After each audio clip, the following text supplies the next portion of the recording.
All right, so what's up everybody? Grim Green back here today. Thank you so much for joining me. Yeah, it's the Aegis Max.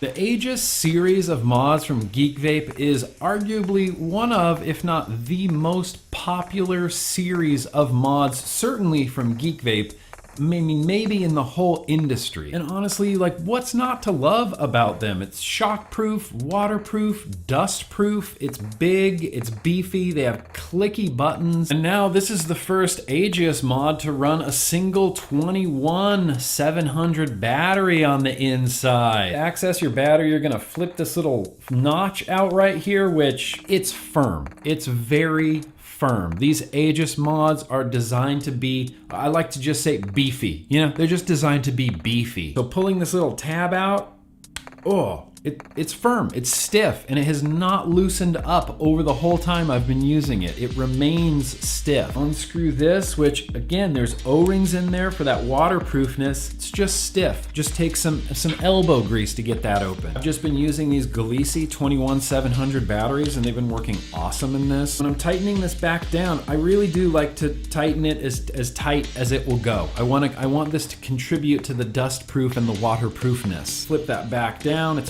5 on, 5 off. 1, 2, 3, 4, 5.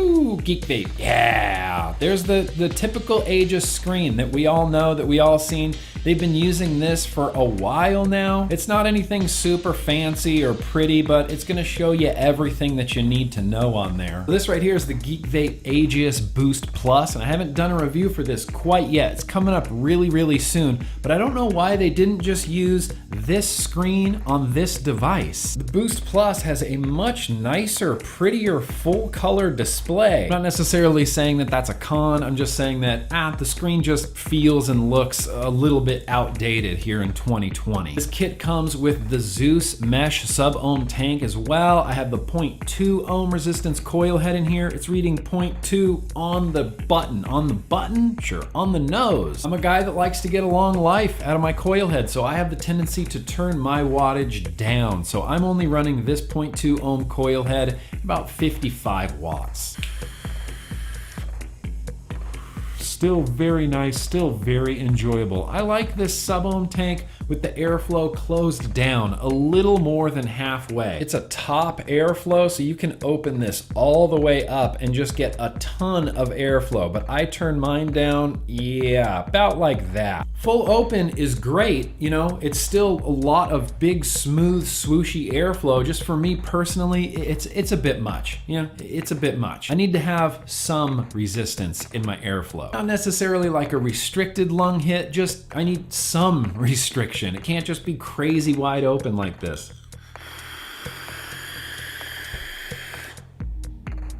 Monster airflow. Just turn it down just a little bit. Me personally, I get a much better experience from it. The Zeus mesh sub-ohm tank has that really nice, just one little twist, opens up to reveal some big kidney-shaped juice fill holes in there. And the way this tank is designed, it's a little bit of a tight fit getting your little bottle tip in there. Even with this small bottle tip, I have to kind of press it down in there to fill it up. Great thing about this is I can't show you this right now, but you can fill it up a little bit past where you think you need to. The locking mechanism on here just leaves a little trough right there, and if you want to get a little, maybe an extra 1/2 ml of liquid in this tank, you can go past that little trough, and it doesn't impede when you when you clip the top down like that. It doesn't squish out or leak anywhere. For a single strip of mesh coil head, it's honestly a real nice, flavorful vape.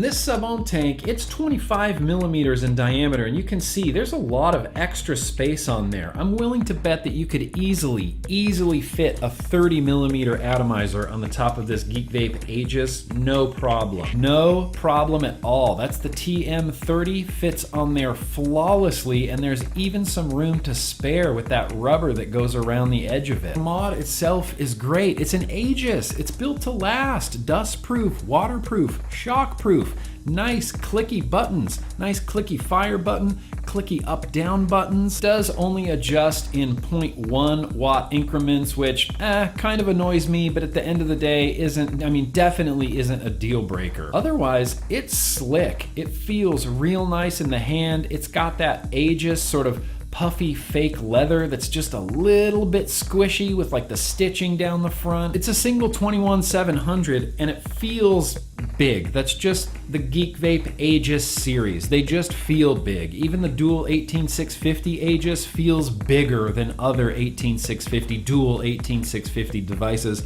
and this one's no different. It's only a single 21-700, but it feels a little bit more substantial in your hand. With that said, it's really, really ergonomic. I'm a guy that likes to hit the fire button with my finger right here, my trigger finger, but with this, I find myself just wrap my fingers around that leather right there, hit it with my thumb. It's awesome.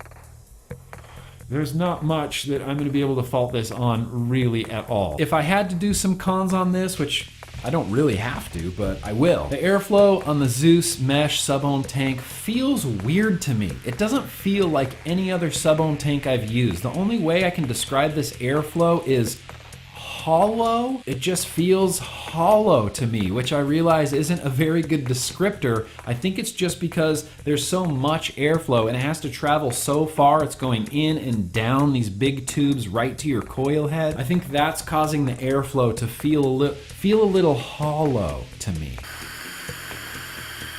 Another slight gripe, I guess, is this little tab on the bottom. It's real firm and it has not loosened up over time, like I said, and it takes effort. I have to get in there with my thumbnail and kind of really press it open if I want to change the battery and really push it closed. Alternatively, you can charge it with a little micro USB connection in here. This micro USB is really, really recessed down in there. I mean, really recessed down in there. I get it that it kind of has to be for the dust proofness of it, but still doesn't keep it from being a little bit annoying. But other than those few small gripes, shit, there's really nothing you can fault this for. I love that this kit comes with a sub-ohm tank. I love that this kit is just a regular mod with a 510 connection on there, because this mod is going to outlast this tank. When I'm bored of this Geek Vape Zeus sub-ohm tank, I will definitely be using lots of other toppers, tanks, and RDAs on this. And I love that if anybody can buy this as their first kit, and there's a lot of room to grow. And you get a really good sub-ohm tank in with this kit. All you need is a 21-700 and some juice. Fuck, you're good to go. So vape budget hands. Are you gonna need your vape budget hands if you wanna check out the Geek Vape Aegis Max? Maybe a little bit. Clicking around the internet, I can seem to find it anywhere from like $60 to $70 for the kit. You're getting a lot for your money, but that still is, I don't know, I feel that's pretty firmly in vape budget hands territory. Now, if we're gonna play the Aliens game or the FDA game where they come and take everything I have nothing left to vape. Is the Geek Vape Aegis Max kit something I'm gonna seek out and buy right away? I mean, yeah, definitely. In fact, I might go so far as to say that this could be like the first thing. If I had nothing to vape, this could be the first thing I seek out and buy. Waterproof, dust-proof, shockproof, single 21-700 battery, comes with a very great sub-ohm tank. You can just get this liquid and a battery, you'll be vaping right away. No need to build, no need to wick, no need to do much of any fiddling at all. So yeah, I'm a fan. The Geek Vape Aegis series is popular for a reason. They're popular because they're great. Anyway, it is what it is. There it is, the Geek Vape Aegis Max. So nice and ergonomic. Thank you guys seriously so much for watching. And remember, no matter what anybody tells you, vaping is at least 95% less harmful than burning combustible tobacco cigarettes. So yeah, absolutely guys, let's keep on vaping.